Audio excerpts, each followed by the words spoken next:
Well, welcome everyone to this session, The Search for Root Causes, One-Off or Systemic. I'm Mike Richmond, your host for Exemplar Global's online auditing expo. This session is presented by Julius DeSilva, the CEO of Quality Management International, Inc. He teaches consultant audits in disciplines such as process improvement and leadership-related topics. He's an Exemplar Global Certified Lead Auditor to various ISO standards, including ISO 9001, and is an Associate Fellow of the Nautical Institute. In this presentation, Julius will help auditors understand the importance of finding and characterizing the root causes of persistent issues. Julius, thanks for joining us here at the Expo. Mike, thank you. Pleasure to be here. And thank you to all those who are listening in as well. The search for root causes, often we get down to where we are persistently searching and digging for causes, whereas sometimes we stop too short. And so this presentation is sort of here to address when do we dig too deep and when do we stay at the surface, right? So we'll talk about in this presentation about one-off or systemic. Why does it really matter?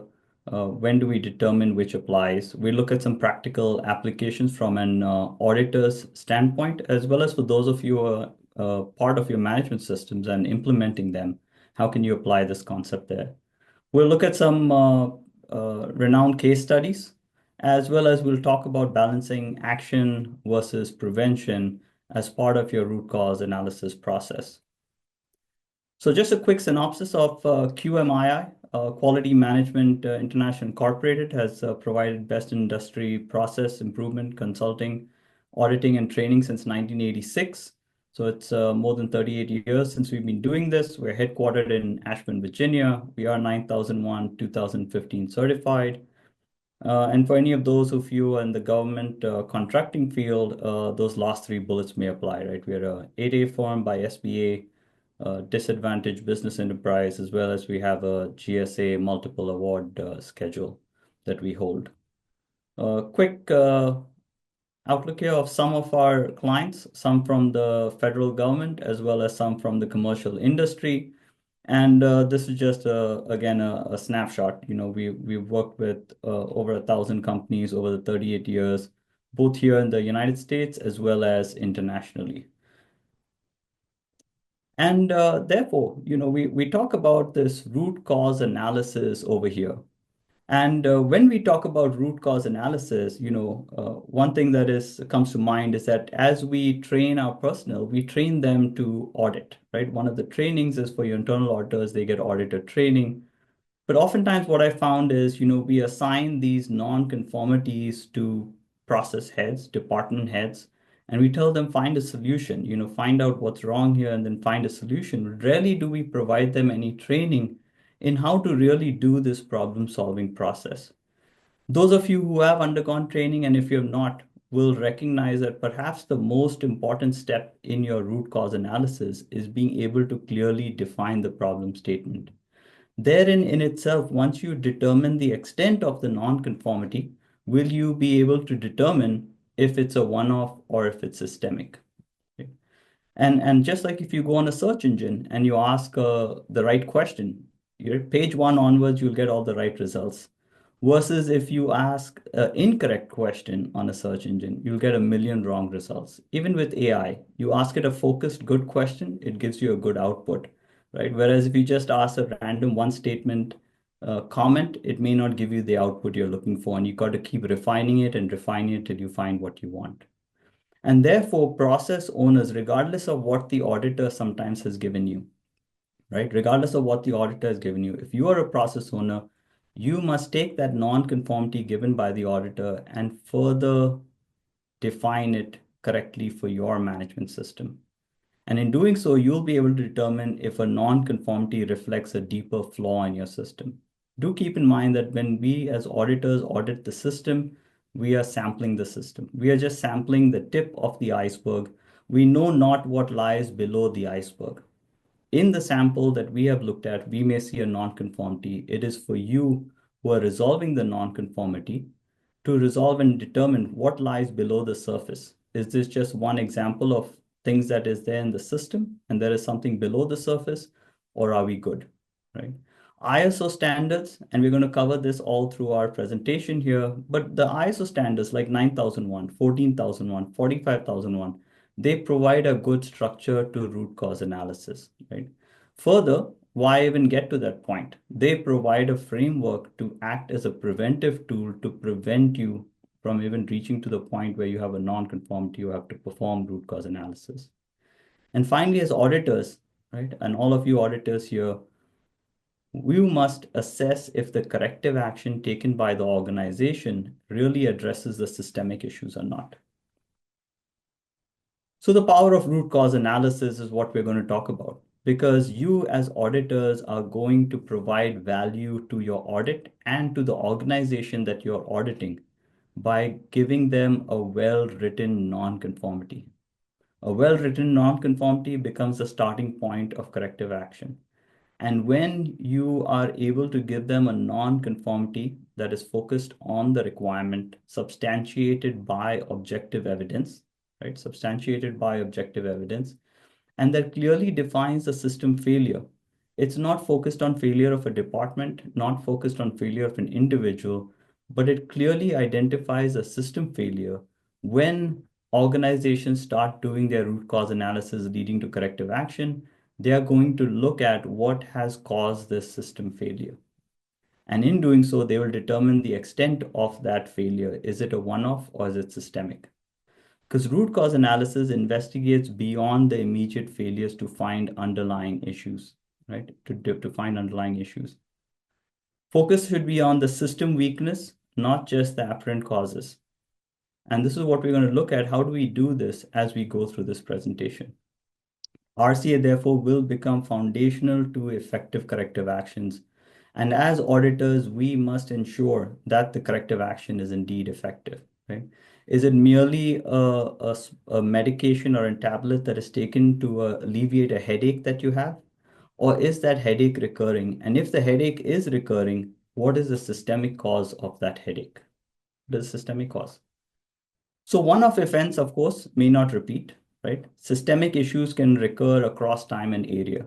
And therefore, it is for you to find that right balance. Because we all know that sometimes trying to find the root cause and constantly trying to find and root causes, because there may be more than one cause, trying to find these various causes may be time consuming. It may be cost prohibitive, right?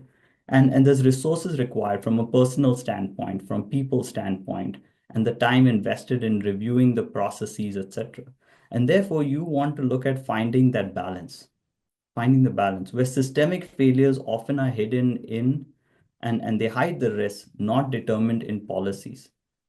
So when the policies are implemented, but the risks were not properly determined at the plan stage, you will find systemic failures later.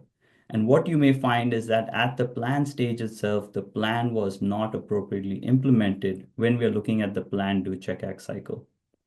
Therefore, determining the type impacts your future risk. Because if you really get down to the root causes, if it really is a systemic issue and you spend time addressing the system problem, you not only address the non-conformity in that particular department, but you address it across your entire organization. Corrective action should match the depth of the problem type. ISO 9001 is one of the key standards, does not prescribe a time frame within which to close out non-conformities. Clause 922 in 9001 says address the non-conformity by not taking any undue delay. So without undue delay, you have to address this non-conformity. But how do you define that undue delay, right? How does your organization define it? 9001 does not categorize non-conformities, but perhaps you do. And for each category of non-conformity, you define what that undue delay is. But while that non-conformity remains open, it's a risk to your organization that has gone unaddressed, and therefore the need to address it. And that's why leadership intervention, that's why even in the ISO standards at the management review phase, leadership is reviewing the status of non-conformities, the status of corrective actions, because they have to determine, fine, somebody down below me determined that 9 months was okay to address this non-conformity, but is 9 months good enough for me, or is too big a risk and I need to take action to resolve it? So repeated findings across departments or sites are signs of systemic failure, and therefore, as auditors, when you note a nonconformity, please write the nonconformity. Don't degrade it by writing it as an option for improvement or an observation, right? A nonconformity being a non-fulfillment of a requirement. And therefore, when you find that there's a requirement you're auditing to, there's clear evidence to show that the requirement is not being met, you are actually benefiting the organization by writing it as a non-conformity for them. That becomes a data point in the system. Even in that one instance, if they say, yeah, it's a one-off and not systemic, they've noted it down as a data point. The more data points they have, the more they will be able to determine, whether this is a systemic issue or not. As an example, you give them a non-conformity, perhaps they determine the cause to be a user error or operator error. But over a period of 3 months, 2 months, 1 month, they may say, how many instances of error have we had? And therefore, is the operator error really the root cause is there something greater that we need to investigate further? Other signs of systemic failure may be inconsistent adherence to procedures, right? Company-wide, where people are not following it, not because they don't want to sometimes, but the resources are stretched so thin. They've got so many balls that they're juggling in the air that eventually one of them slip through their fingers and fall down, right? Gaps in leadership oversight, unclear responsibilities, where it's not clear to every person what is the role they play in the organization, may lead to systemic failures, especially when changes happen in an organization and that change is not planned for adequately, can also lead to problems occurring and over time, systemic issues occurring. And persistent issues despite previous fixes, which is a signal that your corrective action is ineffective. To address some of these systemic failure issues, ISO management systems play a key role. And ISO frameworks, right, they provide a framework for process and a risk-based approach. So whether it be 9001, 14001, 45001, there's a process-based approach to addressing the requirements of the organization, where you plan, you put in place measurable objectives to let you know when you've achieved your plan or not, you provide the resources, you implement the plan, you do a performance evaluation of how well our plan is working, and then you take actions to improve upon the plan. The intent of these ISO systems is to act as a preventive tool for an organization before we even reach the need for corrective action. So 9001 supports corrective actions that prevent recurrence and occurrence in other areas as read in clause 10.2 of the standard. As read in clause 10.2 of the standard, so does 1445001 as well in 10.2 state the same. It gives you a structured approach where it says first take action to resolve the nonconformity, then determine the need for corrective action. Once you have determined the need, if there is corrective action, implement those actions, verify effectiveness of the actions taken, and so on. And 14001, 45001 being risk-based standards strengthen your organizational risk thinking.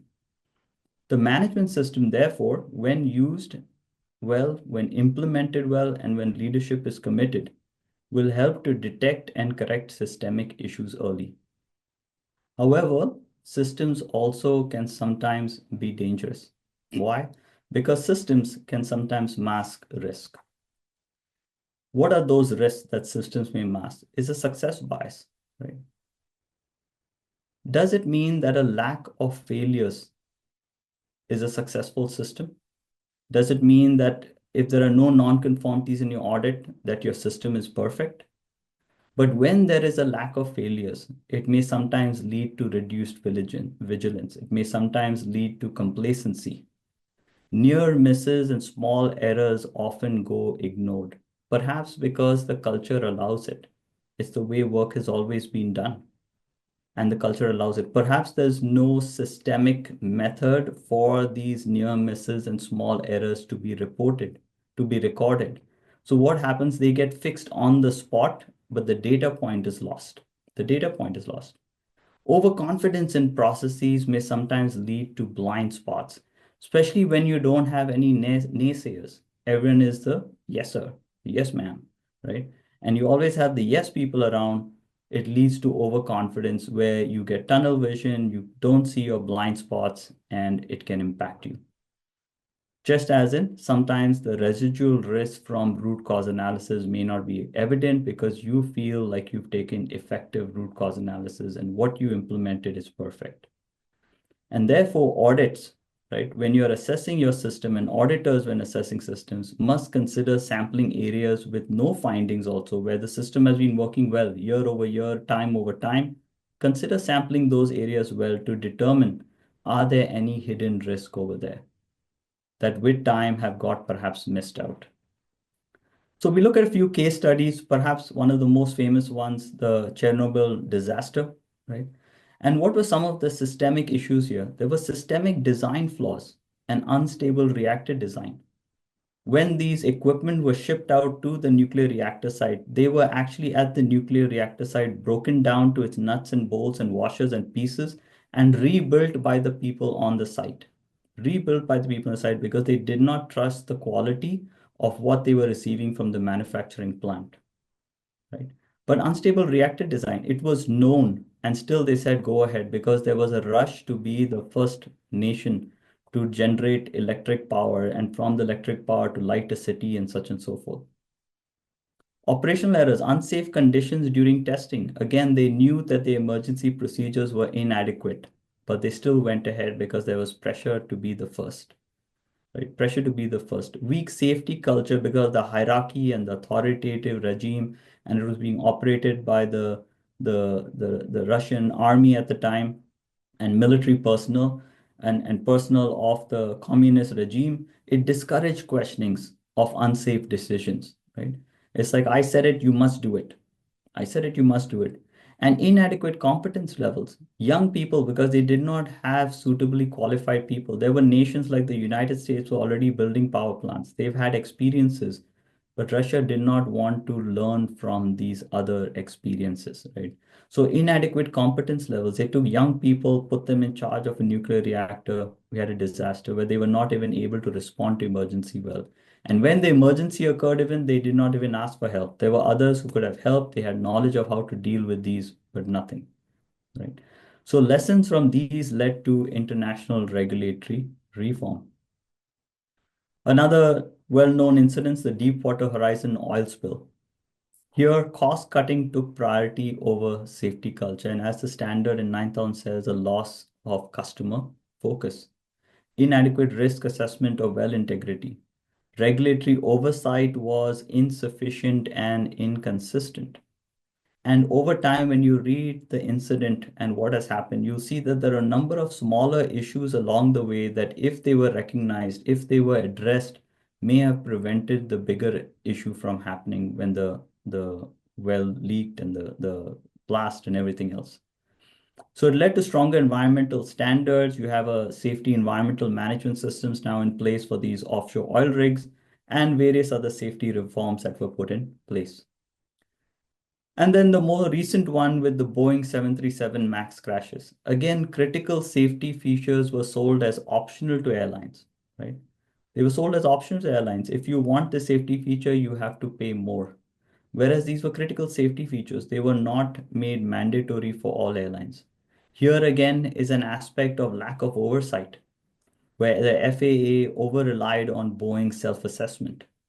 Speed to market pressure trumped engineering due diligence. And often that happens for industries, right? Where we want to quickly address the non-conformity, because if we have an open non-conformity, it impacts our reputation, it impacts our ability to get business. So let's close it out quickly without truly getting down to the root cause. And as a result of this, it resulted in a global overhaul of aviation safety certifications. And I said there's a conflict here, right, between on-time delivery and customer focus. So quick fixes are often, when we get a non-conformity, it's like a hot potato we're holding in our hands. We want to get rid of it as quickly as possible. So quick fixes are where we resolve the symptoms, and this may resolve the symptoms quickly, but it may not prevent recurrence. We put out the fire's gone away, we can't see it anymore, it's not burning us, so it's done, right? But have we really looked at how do we prevent the fire from occurring again? And a systemic fix is going to target the root causes. What were all the potential causes of fire? How do we prevent the fire from occurring again? Not only in this part of the building or the warehouse, but in all other parts of the building. What can we do to address this? However, systemic fixes, like I said earlier, need more time, more resources. And therefore, for the organization, there's a need to find this balance. And this balance is crucial because it's going to help mitigate immediate risk, but also it allows you to plan ahead for deeper fixes. Keeping in mind that the time frame has not been specified by the standard, you can mitigate the immediate risk, put in place the correction and fix it, and then work over time based on the type of nonconformity, on the type of issue that you're facing. Over time, develop an action plan to truly get down to corrective action, truly look at all the root causes, right? Again, with root cause analysis, you can use that Pareto principle, especially where you don't have enough resources to address all the potential causes, right? Address the top 20% that will address 80% of the issues. Auditors should therefore flag over-reliance on temporary corrective actions. And when you look at corrective actions, you're also assessing how effective are these corrective actions? Are they really going to sustain over time? How easy is it for them to slip back to square one? So we addressed this briefly earlier, but to reiterate, right? Fewer reports does not necessarily translate over to no problems. It may actually indicate fear or silence or lack of a reporting culture. And maybe there's not even a process for reporting. I've done audits where I've gone out and asked folks, do you have any opportunities for improvement, any risks you've identified? And they say yes. I ask them, what have you done with it? And they say nothing. And when you ask them why, they say, nobody ever asked me. As simple as that. Nobody ever asked them. There are companies that have suggestion forms. Nobody's filled out a single suggestion form in 2 years. You ask the people, they're not even aware that the suggestion forms exist. The aspect of we've always done it this way can normalize the risk. It's not the right way. So they've always done it the wrong way. And the more you do it the wrong way and you get away with it, over time you come to the conclusion that we've done it this way, we've always got away with it. Let's keep doing it. What's the harm? I'm sure nothing will happen. The probability of something happening is so small. Sometimes authority not being challenged, like I gave you the example of Chernobyl, right? Authority not being challenged, but that can hide deeper issues. And as well as the people who are the yes people. You surround yourself with yes people, no one to say no to you. You don't know when the risk is there and you can be taken blindsided. Auditors must consider hidden system risks, including effective communication of risk and improvement. So there are a number of tools out there for root cause analysis, right? Number of tools out there for risk analysis. Perhaps the most simple, and I'm sure there are many here in the audience who will argue for one or the other. Maybe some who say the 5S and Fishbone are not great and they have a third tool that they use. And the intent of this presentation is not to cover all potential root cause analysis tools, right? In fact, the FMEA is not even a root cause analysis tool, and till we introduce it over here. The 5 whys, the most perhaps well-known, is simple but powerful for drilling into the causal layers. Some of them argue it's too linear, right? Use it as a decision tree analysis process, a fault tree analysis process. The fishbone or the Ishikawa diagram maps the various categories of causes visually, and you can see what are the various causes, and there are various ways to break down your fishbone diagram as well. The FMEA, like I've said, is not an RCA tool. What it allows you to do, however, is to proactively identify all the various risks in the process. Each of these tools, of course, sometimes is limited to the experience and knowledge of people in the room, right? It's only the risks that we are aware of that we can address. The ones that we are not aware of, we cannot address. However, in today's day and age, with the access to the internet, we can learn from others' mistakes. We can learn and see what does industry do? What are the various risks in industry at large? What has happened to other organizations? Can it happen to us? How do we address it? But an FMEA or failure mode effect analysis can proactively prioritize risk based on severity, occurrence, and detection. Right? The World Wide Web is a great tool. A lot of information. You can search for any one of these, and I'm sure you'll find more than enough information on it. The management, however, of the organization, the leadership, should select the tools based on the problem complexity, including when to put a problem-solving team together. Sometimes it's just good enough for the process department head to figure it out on their own. Sometimes if the problem lies across departments, you may have to actually put a problem-solving team together. We always say don't, as a QHSSC manager, as person leading your program for your organization, don't take ownership for this process. You are merely there to facilitate it. The ownership must lie with the entity, the department who's doing the root cause analysis. As auditors, following an audit, your responsibility is to assess whether corrective action has targeted the symptoms or the root causes. How can you do this? You can ask questions like, how was the cause validated? And you want to see what was the process used. Generally, it's beneficial if the organization has actually documented the root cause analysis process that they used. That makes it traceable for you in an audit as well, right? But how is the cause validated? Have they considered other areas affected, right? How have they ensured that this root cause analysis and the causal issues addressed will not prevent the problem from occurring again? And you're looking as auditors for evidence of policy changes, right? Process redesign, perhaps. Maybe they've completed an FME and they've looked at and they've identified all the possible other areas where things can go wrong and fix that as well.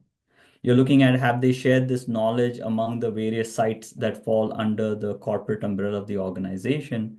And you're always considering the reversibility of the corrective action. Right?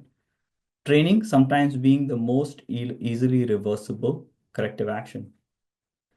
Other things you can do when you are auditing, you can seek always leadership commitment to the system and to provision of resources. This is always a good indicator. And when this is not evident, it could be a sign of further systemic risk. You're looking at the participation of the workforce in the system. How actively are knowledgeable are they of their process? How do they share information? How do they access information? Do they know what to do when they evidence a risk, when things go wrong?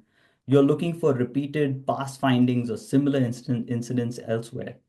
And auditors may find systemic issues during the audit. However, it is for the auditee to perform the extent analysis. You are not there as the auditor to drill down and find the root cause. You are merely there to identify the problem. Let them, as the auditee, always identify the solution. And to reiterate, a well-written nonconformity. A well-written nonconformity must be written to highlight the system problem. That truly enables the auditee to then get down to the root cause. As an organization, if you're building that culture for root cause learning, essentially a well-written nonconformity firstly will not point back to a individual. But by focusing on the system, right?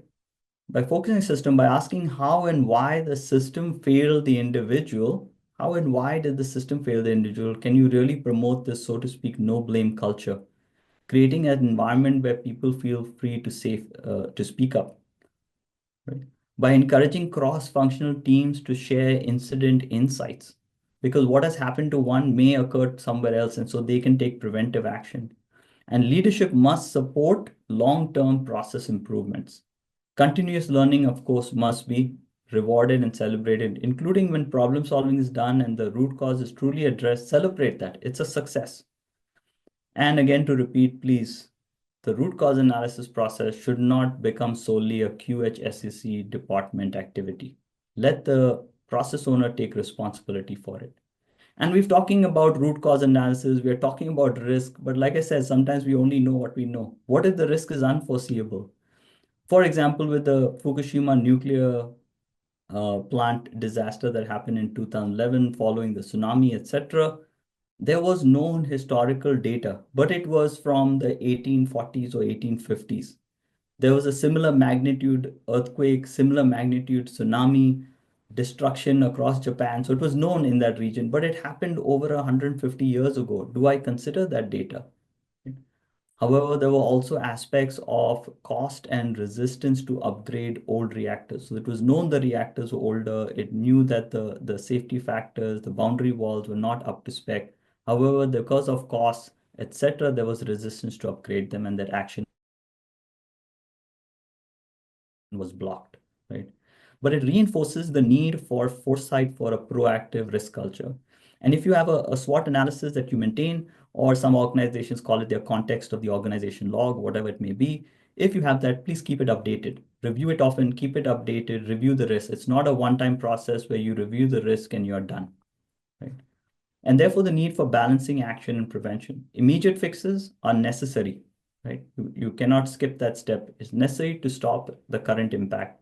Longer term actions require investment and patience. And therefore, some of them may take a year, some of them may take 3 months, 6 months, 9 months. It depends. As long as the action is well, you must have a documented plan of action. Put dates on that, completion dates, who's responsible for it, and ensure that it's segmented and timed so you're progressing along per your plan. Both must be documented and verified for effectiveness, and the corrective action should address both the corrective action and, so to speak, the various actions to prevent the recurrence of this incident. As for the QHSSE managers on this presentation over here, always ask, is this isolated or part of a pattern? You can use the is not analysis to determine the extent of the problem. Use audits to assess effectiveness. Don't merely use it just to look at compliance or conformity. As auditors, you're doing more than just completing a checklist, right? You're assessing the effectiveness of your system, and in doing so, you may identify opportunities for improvement. Advocate for management system maturity, where you're working beyond just certification. You're not just worried about getting the certificate. Whether the certificate was there or not there, you would still do the good work you're doing. It wouldn't change your need for delivering a lower quality product or a lower safety standard just because you did not have certification. And use the tools that you have determined to proactively identify and manage risks, to proactively, therefore, and address the risks, so to prevent them from becoming non-conformities, as well as once you have non-conformities, use the tools you have determined for corrective action. And if the tools are not working well for you, choose another set of tools, right? True leadership in systems is proactive, not reactive. In conclusion, audits are gateways to systemic insights when they're done well, but not the only means, and must not be the only means. You have different checks and balances in your system outside of audits. Empower your teams to question, learn, and improve together, including when they're doing root cause analysis, to be part of the process, to brainstorm what are the other potential things that can go wrong, how can we prevent them from occurring. And causal analysis does not just fix problems, it improves resilience, so do it well. And to round off what I started with, make sure that not only are you training your auditors to perform audits for effectiveness and conformity, but you're also training your problem solvers so they are enabled to do effective corrective action. Mike, I want to thank you once again for the opportunity to present at this expo. My contact details, of course, are here for anyone who wants to reach out, and I will hand over back to you. Well, thank you, Julius DeSilva, for chatting with us about the importance of root cause analysis and the auditing function. Really good presentation. Thank you for giving it to us. Julius, good job. So, of course, you saw Julius's email there a slide ago. If you have questions for him, you can reach out to him there. You can also write us directly at info@exemplarglobal.org if you'd rather, and you can be able to get your questions right over to Julius, and I'm sure he'll answer them right away. As you can see on the screen there, if you would like to claim CPD for this session, you can go ahead and do so. There's a little link right there on the homepage where you can go and claim your CPD. And of course, we have a lot of other great sessions here at the Expo, including a live event we have at the end of our Expo. So keep an eye on your email inbox for that, ways that you can register for that event coming up soon. So thanks again to you all for being here. Julius, thank you one more time for a great presentation. And we will see you at the next session here at Exemplar Global's Online Auditing Expo. So long. Thank you.